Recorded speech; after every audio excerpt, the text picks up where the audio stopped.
नमस्ते, जय श्री कृष्ण। कल हमने हमारी जो छठी इकाई है डॉक्टर विक्रम साराभाई वो शुरू किया था।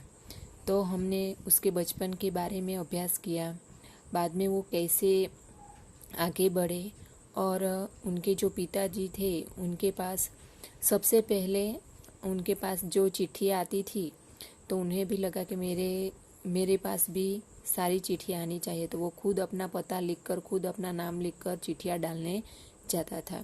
सबसे पहले हमने ये जो एक महान वैज्ञानिक बनेंगे ऐसा किसने कहा था? रविंद्रनाथ ठाकुर ने भविष्यवाणी की थी। और वो कौन था? तो डॉक्टर विक्रम साराभाई।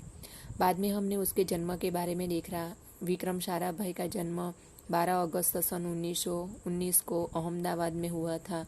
उनका परिवार एक प्रतिष्ठित उद्योगपति परिवार था। पिता का नाम अंबालाल तथा माता का नाम सरला देवी था। और उनके कितने भाई बहन थे? तो 8। बाल्यकाल से ही वो प्रतिभावान थे। जब वो बुलंद इरादे को दर्शाते थे। एक बार क्या हुआ कि वो अपने परिवार के साथ शिमला गए थे। वहाँ उनके पिताजी के नाम ढेरों चिट्ठियाँ आती है। यह देखकर उसे भी इच्छा हुई कि खूब सारे पत्र मेरे नाम के भी आए। तो वो खुद लिखा हुआ अपने नाम का पता लिखकर डाकघर में डाल दिया करता था।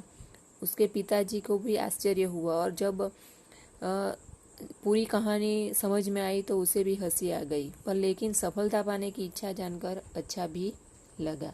जब वो 8 साल के थे तो साइकिल पर विभिन्न कलाबाजियाँ करते थे, लोगों को अचंभित कर देते थे। उन्हें साहसिक कारनामे प्रिय थे।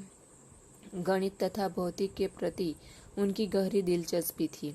बाद में हमने उनके अभ्यास के बारे में देखा। मैट्रिक परीक्षा पास की, कॉलेज गए, बाद में उन्होंने इंग्लैंड चले गए। कैम्ब्रिज में गणित भौतिकी बीएससी की परीक्षा सफलता प्राप्त हुई। द्वितीय विश्व युद्ध शुरू होते ही विक्रम साराभाई भारत लौट आए। भारत उन्होंने सर सीवी रामन तथा डॉक्टर हमीद भाभा का सानिध्य मिला, यानी कि उसके साथ काम करने का मौका मिला। वह राष्ट्रीय स्वतंत्र आंदोलन से बड़े प्रभावित हुए। अब हम आगे देखेंगे।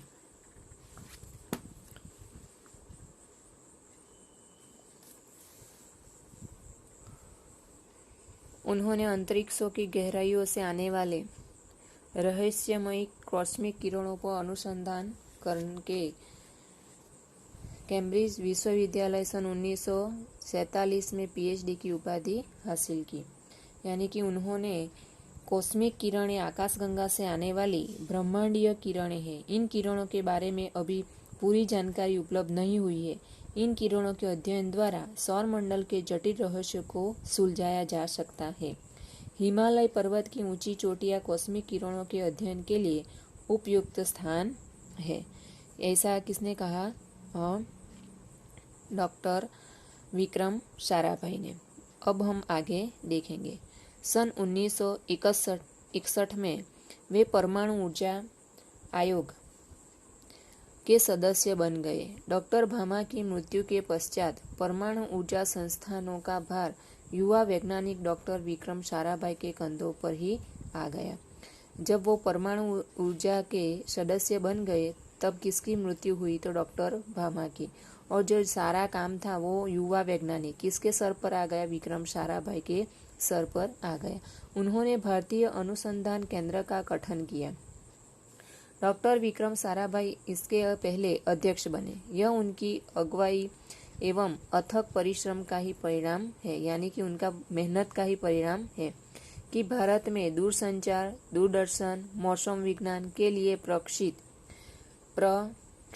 એટલે કે अवकाश में स्थापित अनेक उपग्रह अंतरिक्ष में सफलतापूर्वक कार्य कर रहे हैं। ये किसकी मेहरबानी है? तो डॉक्टर विक्रम साराभाई ने ये सब शुरुआत की थी। डॉक्टर विक्रम साराभाई ने अपना संपूर्ण जीवन भारत तथा विज्ञान के समग्र विकास के लिए समर्पित कर दिया। भारत के विकास में उत्कृष्ट योगदान के लिए उन्होंने कई राष्ट्रीय और अंतर्राष्ट्रीय सम्मान प्राप्त हुआ। यानी कि उन्होंने पूरा संपूर्ण जीवन भारत तथा विज्ञान के लिए समग्र विकास के लिए समर्पित कर दिया। भारत के विकास में योगदान के लिए कई राष्ट्रीय और अंतर्राष्ट्रीय सम्मान प्राप्त हुए। सन 1962 में उन्होंने डॉक्टर शांति स्वरूप भटनागर पुरस्कार। सन 1966 में पद्म भूषण।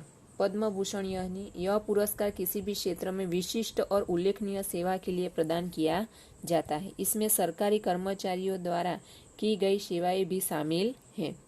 तथा सन 1972 में मरणोत्तर पद्म विभूषण। पद्म विभूषण यानी यह पुरस्कार किसी भी क्षेत्र में उच्च स्तर की उल्लेखनीय सेवा के लिए प्रदान किया जाता है। इसमें सरकारी कर्मचारियों द्वारा की गई सेवाएं भी शामिल है, जैसे अलंकरणों से नवाजा गया, निःशस्त्रीकरण से संबंधित कई महत्वपूर्ण अंतर्राष्ट्रीय संस्थाओं में भी भारत के प्रतिनिधि रहे।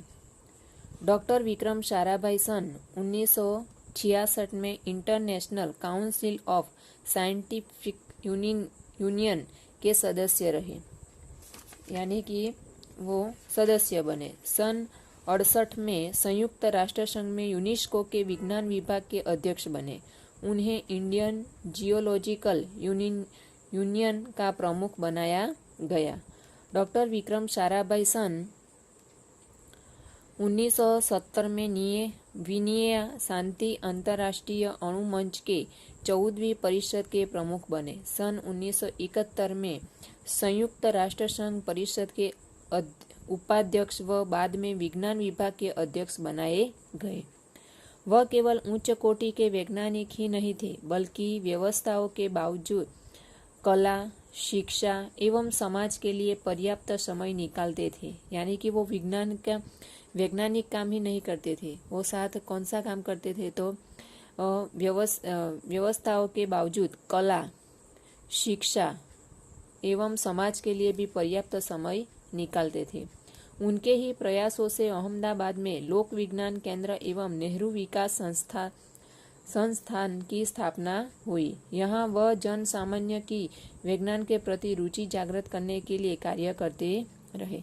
यानी कि उन्होंने अहमदाबाद में लोक विज्ञान केंद्र और नेहरू विकास भी शुरू किया और जन सामान्य की विज्ञान के प्रति रुचि जागृत की।